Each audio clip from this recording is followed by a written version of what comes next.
السلام علیکم four class, کیسے ہیں آپ؟ کیا حال چال ہے؟ امید ہے سب ٹھیک ہوں گے اور آپ کا کام بھی روٹین کے حساب سے بالکل ٹھیک چل رہا ہوگا۔ سارے بچے اپنا کام پابندی سے اور باقاعدگی سے کر رہے ہوں گے، گھر والوں کو تنگ نہیں کرتے ہوں گے۔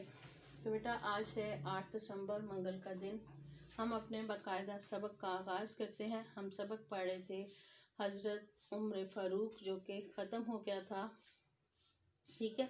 اب آج شروع کرتے ہیں۔ بسم اللہ الرحمن الرحیم۔ اس کا آدھا کہ ہم نے اس میں کیا کچھ پڑھا، کیا کچھ سیکھا، تو اسی طرح کہ آپ نے اس میں اس کے مروزی سوالات، کثیر انتخابی سوالات کیے، اس کے بعد آپ نے اس کے سوالیہ جو تھے مشق کے سوالیہ انداز میں سوال جو تھے، حضرت عمر کے اسلام لانے کا واقعہ جو تھا آپ نے اپنے الفاظ میں لکھنا تھا کہ آپ نے اس میں کیا سیکھا۔ تو اس میں ہم نے کیا پڑھا تھا سبق میں کہ ساری اس میں ڈیٹیل آ جانی تھی کہ حضرت عمر رضی اللہ تعالیٰ عنہ حضرت اکرم صلی اللہ علیہ وسلم کے پیارے نبی تھے،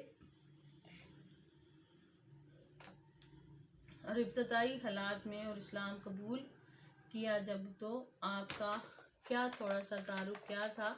یہ آپ کے صفحہ نمبر 65 پر ہے، تھوڑا سا اس کو یہاں پہ پڑھ لیتے ہیں۔ حضرت عمر فاروق رضی اللہ تعالیٰ عنہ قریش کی ایک معزز قبیلے سے تعلق رکھتے تھے۔ اس میں مکہ کے چند لوگ جو پڑھے لکھے تھے ان کا شمار ہوتا تھا، اور بہادری جرأت کی ایک مثال تھی۔ آپ کا پیشہ تجارت تھا۔ اسلام قبول کرنے سے پہلے آپ اسلام کے سخت خلاف تھے۔ ایک دن آپ کا قتل کے ارادے سے گھر سے نکل پڑے، اور آپ کا ارادہ تھا کہ نبی صلی اللہ علیہ وسلم کو قتل کرے۔ جب آپ کو خبر ملی کہ آپ کے بہن اور بہنوئی اسلام لا چکے ہیں، تو آپ واپس اپنے بہن اور بہنوئی کے پاس چلے گئے اور جا کر ان کو مارنا شروع کر دیا۔ انہوں نے جب آپ کو دیکھا تو انہوں نے قرآن پاک چھپا لیا۔ یہ ان کی مختصر سی کہانی تھی۔ پھر آپ نے جب ان کو اتنا مارا کہ لہو لہان ہو گئے، انہوں نے کہا کہ اسلام نہیں چھوڑیں گے، تو اس پر آپ کے دل پر اثر ہوا، آپ رضی اللہ تعالیٰ عنہ کے دل پر اثر ہوا، اور انہوں نے کہا کہ مجھے بھی قرآن کی تلاوت سناؤ، ٹھیک ہے۔ انہوں نے جب قرآن کی تلاوت سنائی تو اس کے بعد آپ کا دل نرم ہو گیا، آپ نے بھی فوراً اسلام قبول کر لیا، ٹھیک ہے۔ آپ کی خدمات کیسی تھیں کہ حضرت عمر رضی اللہ تعالیٰ عنہ کے اسلام لانے سے پہلے مسلمان چھپ چھپ کر کیا تھا کہ حضرت عمر فاروق کے اسلام لانے سے پہلے مسلمان چھپ چھپ کر نمازیں پڑھتے تھے۔ جب آپ رضی اللہ تعالیٰ عنہ اسلام لے آئے تو مسلمانوں کو بے حد حوصلہ ہوا، ان کا حوصلہ بڑھ گیا، ان کی ہمت بڑھ گئی، تو انہوں نے خانہ کعبہ میں مسلمانوں کے ساتھ نماز ادا کرنا شروع کر دی، اور کفار میں اتنی جرأت نہ تھی کہ وہ ان کو روک سکتے۔ اس کے بعد مسلمان خانہ کعبہ میں بلا جھڑک جو تھا نماز ادا کرنے لگے۔ آپ کی اس بہادری کی وجہ سے آپ کو فاروق اعظم کا لقب ملا، اور فاروق اعظم کا مطلب یہ ہے کہ حق و باطل میں فرق کرنے والا، یعنی سچ اور جھوٹ میں فرق کرنے والے۔ حضرت عمر رضی اللہ تعالیٰ عنہ نے اسلام کی خاطر اپنی جان و مال کی بھی پرواہ نہ کی۔ غزوہ تبوک کے موقع پر کیا کیا؟ غزوہ تبوک کے موقع پر آپ نے اپنے گھر کا آدھا سامان جو تھا وہ نبی صلی اللہ علیہ وسلم کی خدمت میں پیش کر دیا۔ اور آپ نے کتنے غزوات میں حصہ لیا؟ آپ نے غزوہ بدر، غزوہ احد، غزوہ خندق، غزوہ خیبر، غزوہ حنین میں شرکت کی، اور بہادری کے ساتھ کفار کا مقابلہ کیا۔ پھر آپ کی خلافت کتنی تھی؟ خلافت کا وقت کتنا تھا؟ آپ کی خلافت یہ تھی کہ آپ حضرت ابو بکر صدیق کی وفات کے بعد مسلمانوں کے دوسرے خلیفہ بنے، یعنی خلفائے راشدین میں۔ یہ خلفائے راشدین کیا تھے؟ چار صحابی تھے، جن میں سب سے پہلے حضرت ابو بکر تھے، دوسرے حضرت عمر تھے، تیسرے حضرت عثمان تھے، اور چوتھے حضرت علی اور حضرت حسن تھے، ٹھیک ہے۔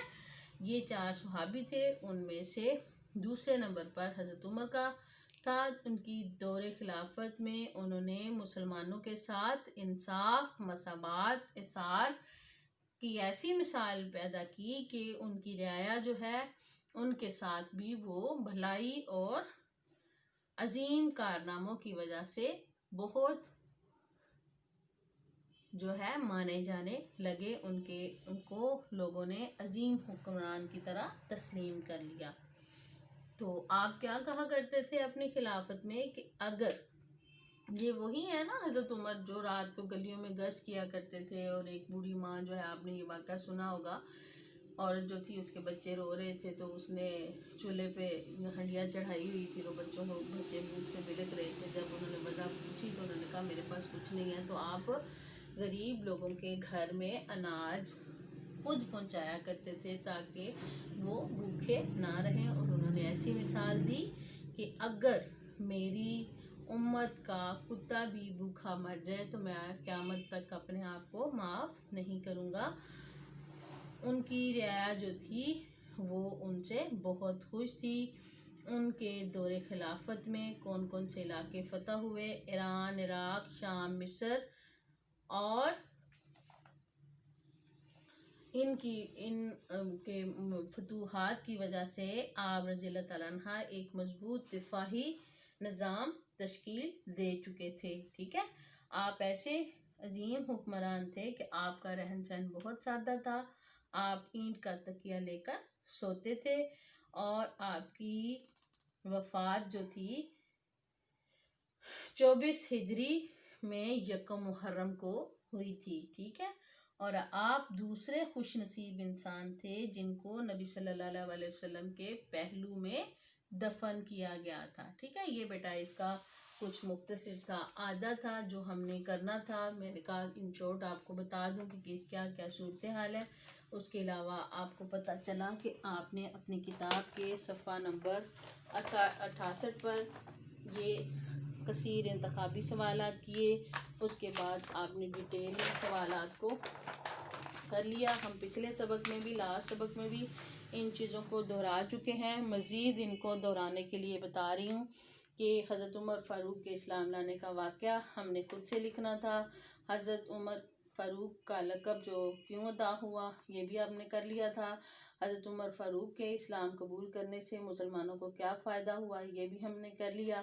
اس کے بعد حضرت عمر فاروق کو ایک عظیم حکمران کیوں تسلیم کیا جاتا تھا یہ بھی ہم نے پڑھ لیا، اور اس کے بعد ان کا سادہ طرز عمل بھی دیکھا۔ یہ آپ کا صفحہ نمبر 68 ہے۔ ہماری کتاب ختم ہو گئی، ہمارا دوسری سہ-ماہی کا کام ختم ہو گیا۔ اب ہم نیکسٹ جو ہے اس کا ٹیسٹ لیں گے، اور ٹیسٹ کے بعد ہماری دہرائی سٹارٹ ہو جائے گی۔